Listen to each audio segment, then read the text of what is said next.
Qu'est-ce qui avait motivé ce recours au Conseil d'État, Frédéric, pour faire donc annuler ce dispositif de certification? Eh bien, alors pour reprendre un petit peu l'historique de la chose et bien expliquer donc à M. Molly, on n'est absolument pas contre les organismes de certification. Le credo de l'association LDI, c'est remplacer les certifications à répétition qui sont pour nous stériles, puisque bon, on s'aperçoit aujourd'hui et depuis longtemps qu'on a de plus en plus de passages aux tribunaux et de plus en plus de mises en cause judiciaires et d'assurance. Donc, remplacer ces certifications à répétition, tout d'abord, laisser une certification initiale au départ, même renforcée, parce qu'on a besoin non seulement de la partie théorique, mais moi, si vous voulez, j'ai fait pendant 20 ans, j'avais une entreprise de 70 personnes en gros œuvre, donc je connais quand même un peu le bâtiment, mais je me souviens parfaitement de la première expertise que j'ai faite sur le terrain, où j'avais le propriétaire sur le dos, et j'étais quand même vraiment pas fier, quoi. Donc, on a besoin, ce que l'on demande, c'est une certification avec des éléments sur place, avec peut-être un contrôle, mais un contrôle pédagogique au bout d'un an, parce que les jeunes, quand ils démarrent, prennent des mauvais plis, bon, donc une visite comme ça, mais pas de certification à répétition tous les 5 ans ou tous les 7 ans, ce qui ne sert absolument à rien. Bon, j'ai eu l'occasion d'en parler avec des amis qui sont soit chirurgiens, soit anesthésistes, et qui me disent, mais moi, je vais pas repasser mon diplôme de médecine tous les 5 ans ou tous les 7 ans. Par contre, si je me tiens pas informé, si j'ai pas des formations tous les ans, surtout dans les parties techniques, bon, au bout d'un an, 2 ans, 3 ans, je suis perdu, je suis largué.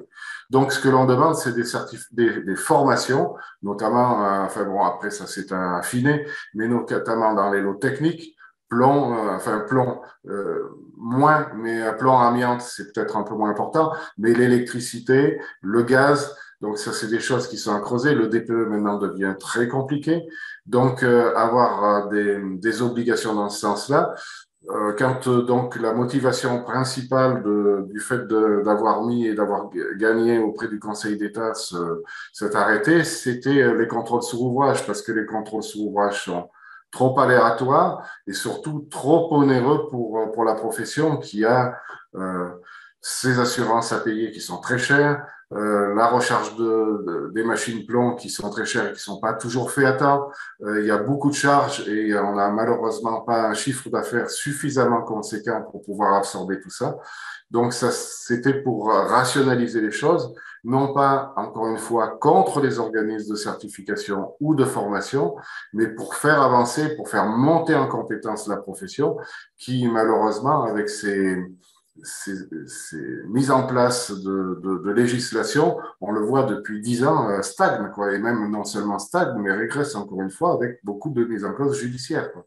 Donc ça c'est le couperet et c'est le vecteur qui est clair, quoi. Voilà.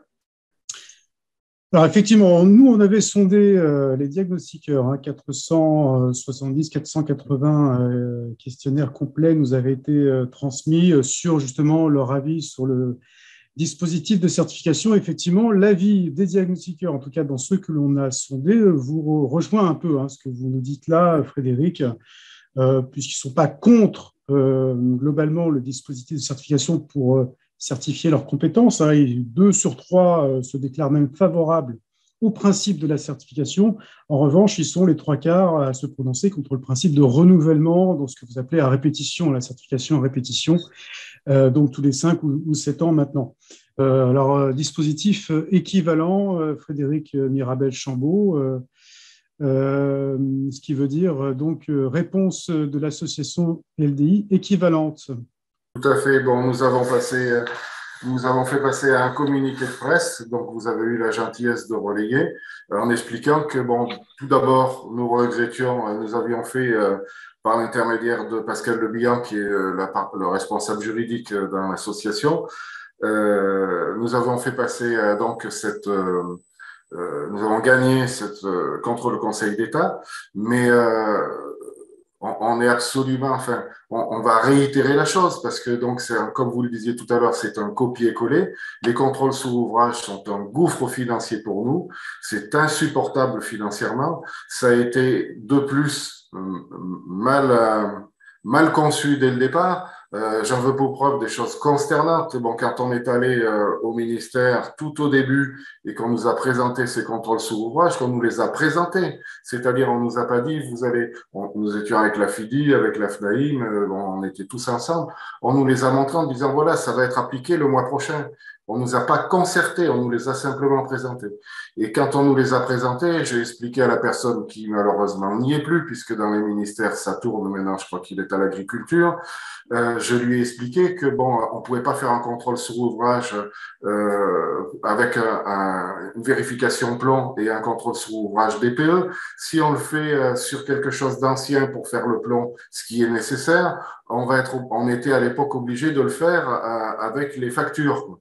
Donc, un DPE avec les factures, ça n'a pas un grand intérêt, c'est beaucoup moins technique qu'un 3CL. Donc, il fallait trouver deux bâtiments différents. La réponse consternante de la personne du ministère, c'est « Ah bon? Ah, mais j'y avais pas pensé, oui. » Donc, tout le long, si vous voulez, c'est vraiment, c'est mal fait, ça n'a aucun rapport avec la réalité du terrain. Encore une fois, ça coûte très cher, ça ne fait pas avancer la profession. On a quelques gars qui sont dans la profession, il faut le reconnaître, qui ne sont pas bons techniquement. On a besoin qu'ils évoluent. On a tous besoin en plus d'évoluer. Les normes changent, le bâtiment change, les choses évoluent. On a besoin de se former, mais des contrôles sur ouvrage sanctions. Quand, comme moi, par exemple, on a passé 3 fois déjà des contrôles sur ouvrage parce que je suis un peu un vieux de la vieille, mais je lis aussi ici qu'il y en a d'autres qui l'ont fait. Ça commence à être un petit peu pénible de se faire prendre pour des gamins dans un examen, alors qu'on a quand même parfois, il y a des gars qui sont d'anciens thermiciens, d'autres qui sont des architectes, qui sont devenus diagnostiqueurs, comme le disait Guy tout à l'heure, et on a affaire parfois à des jeunes qui n'ont peut-être pas toute la connaissance, mais qui ont tout le pouvoir de pouvoir nous bloquer et nous arrêter. Il faut quand même penser que on a un métier, derrière les gens ont une famille, derrière les gens ont des crédits, derrière les gens ont une boîte, quoi, avec parfois des secrétaires, des choses comme ça.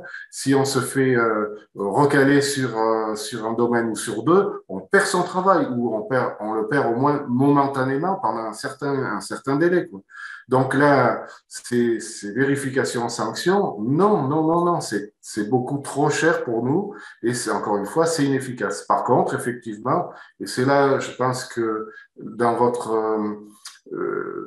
questionnaire, les diagnostiqueurs sont pour une certification sérieuse, beaucoup plus étoffée au départ est nécessaire et crédibilise notre profession. Et on en a besoin.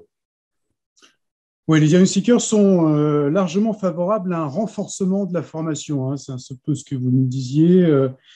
Ils sont 45% à vouloir l'avoir renforcée avant la certification et davantage encore 71% au cours du cycle de certification. Donc cet aspect formation, effectivement, est important.